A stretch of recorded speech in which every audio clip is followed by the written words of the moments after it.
Un matin au lycée, alors que j'étais en gueule de bois, très mauvaise expérience, je ne recommande absolument pas. C'était en semaine, j'avais passé une journée absolument pourrie, on me propose un apéro. Je n'ai pas refusé. C'est le genre de soirée où tu te pointes et tu dis à tout le monde, bah allez, juste un verre parce que demain je dois être frais, c'est une journée importante. Il y a un moment dans la soirée où j'ai décidé de lever le pied pour tirer une balle dedans. À partir de ce moment-là, c'est du sabotage. Dark Leroux après les commandes et il a posé des bombes sur les rails de la volonté. Je me fracasse, je me fusille. Je suis prof d'histoire et pourtant je n'ai aucune vision à long terme.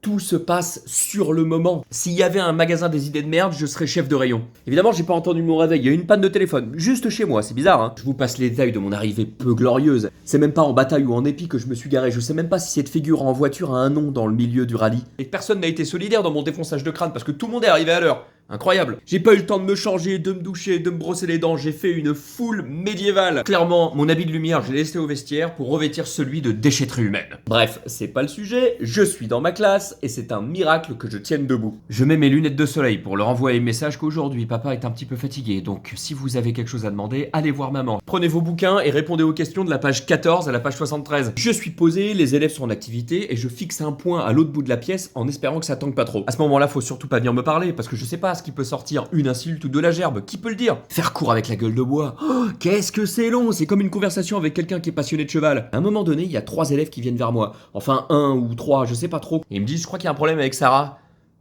Et je vois bien qu'elle est toute verte, qu'elle est fébrile, et que les gens autour d'elle commencent à se reculer. La pauvre, elle avait la gastro. Je vous en supplie, pas maintenant. Pourquoi? Pourquoi moi? Si j'ai fait prof de lycée, c'est pas pour me retrouver à gérer des nez qui coulent ou des flaques de vomi. J'assume mon erreur, bien entendu, mais laissez-moi 10 minutes pour reprendre mes esprits. Ce qui se passe dans la classe, c'est que tout le monde se redresse en demandant s'ils peuvent l'accompagner à l'infirmerie. Je me souviens soudain que là-bas, il y a du Doliprane.